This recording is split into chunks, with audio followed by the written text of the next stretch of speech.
मैं आज जब इस मंच पर आया हूं तब गुरु नानक देव साहब से लेकर दसम पिता तक पूरी सिख गुरु परंपरा को मन पूर्वक प्रणाम कर कर मेरी श्रद्धा व्यक्त करता हूं। आज हम यहां पर एकत्रित हुए तब मैं मां गुजरी जी के त्याग, धैर्य, बच्चों को दिए हुए संस्कार और उनके मातृत्व को भी मन पूर्वक प्रणाम करना चाहता हूं। और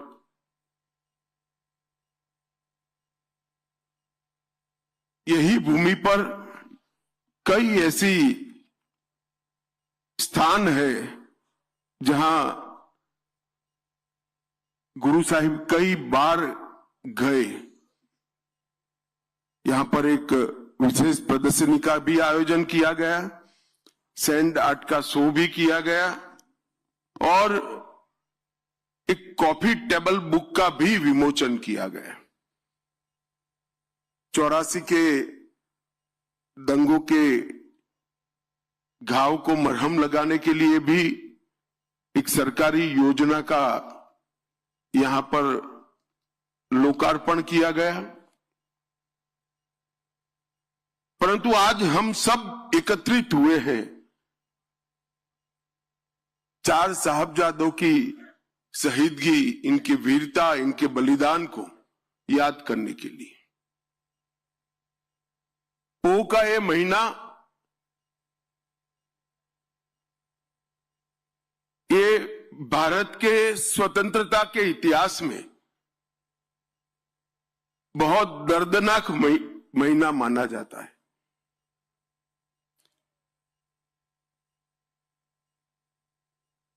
और जिन साहबजादों की बात करना चाहते हैं, बाबा जोरावर सिंह जिनकी उम्र सिर्फ 9 साल थी,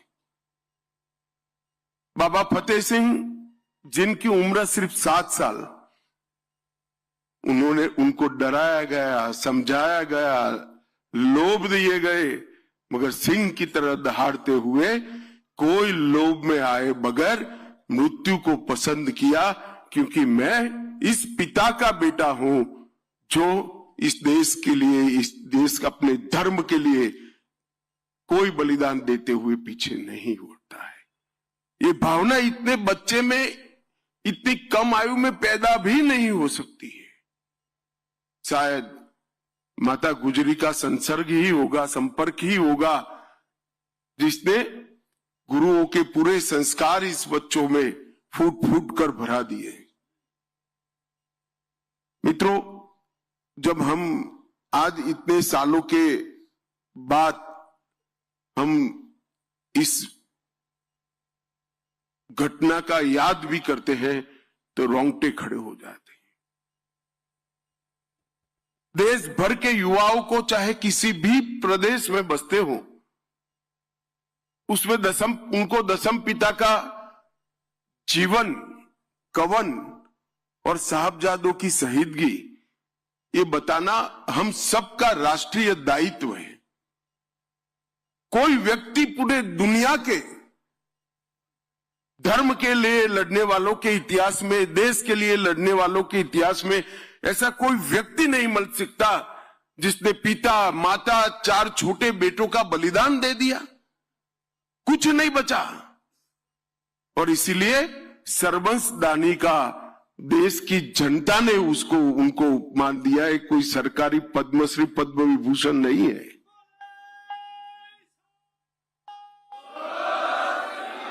अपने पिता, अपनी माता, अपने 4 बच्चों का बलिदान करने के बाद भी लड़ाई को चालू रखा। और जब बाबा बंदा बहादुर ने यहां आकर बदला लिया, तब पूरी दुनिया को मालूम पड़ा कि अंत में तो सत्य की ही विजय होती है, सत्य का ही जय होता।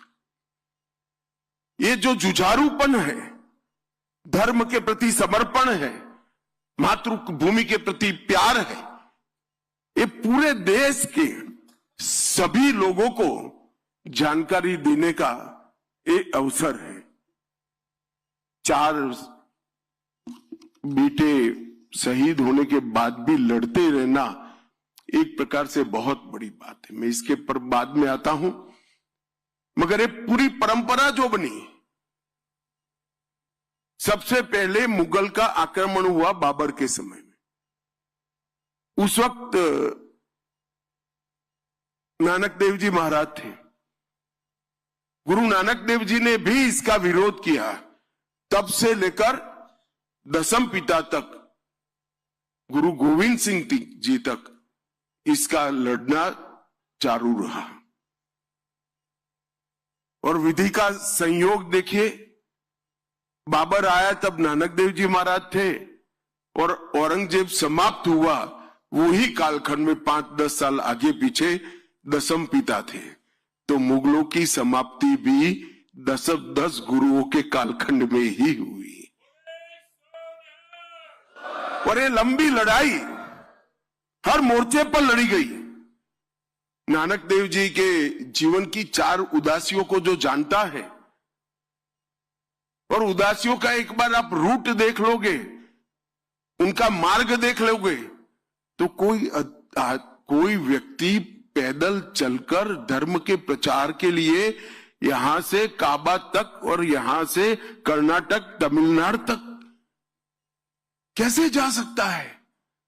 मगर चारों उदासियों में पूरे देश के अंदर अंधविश्वास का निराकरण कर अकाल पुरुष के प्रति श्रद्धा करने का काम गुरु नानक देव जी महाराज ने किया।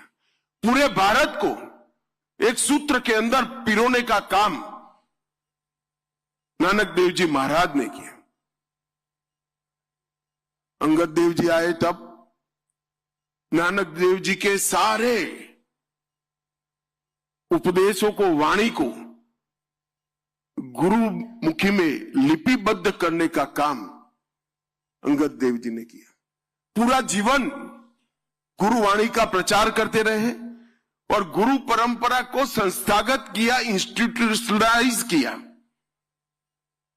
और अंगद देव जी के ये योगदान को सिख धर्म और भारत दोनों कभी नहीं भूला पाएंगे। इन्होंने जो बोला गया था उसको शब्दों में ढालने का काम किया और लोगों तक पहुंचाने का काम किया। और तृतीय गुरु अमरदास जी जब आए, लंगर की शुरुआत की, लंगर को करीब करीब अनिवार्य बनाने का काम किया और माताओं के सम्मान का विषय लेकर पूरे भारत के अंदर उन्होंने एक मजबूत संदेश भेजा कि अगर मां सुरक्षित नहीं है, मां सम्मानित नहीं है, तो कोई भी देश बच नहीं सकता। गुरु अर्जुन देव जी ने भी आदि ग्रंथ का संपादन किया। इसमें सिर्फ गुरुओं की वाणी नहीं, महाराष्ट्र के संत नामदेव, बंगाल के जयदेव, काशी के रामानंद जी, सभी धर्म के अलग अलग संतों फकीरों की वाणी को समाहित करने का उन्होंने काम किया। और इसीलिए सिख धर्म को कहा जाता है कि एक ही धर्म का धर्म पुस्तक ऐसा है जो गुरु ग्रंथ साहब की रचना अंत में हुई। इसमें सिर्फ गुरुओं की वाणी नहीं है, कई सारे महापुरुषों की वाणी को अंदर समाहित करने का काम किया। और गुरु अर्जन देव जी ने पूरे भारत के आध्यात्म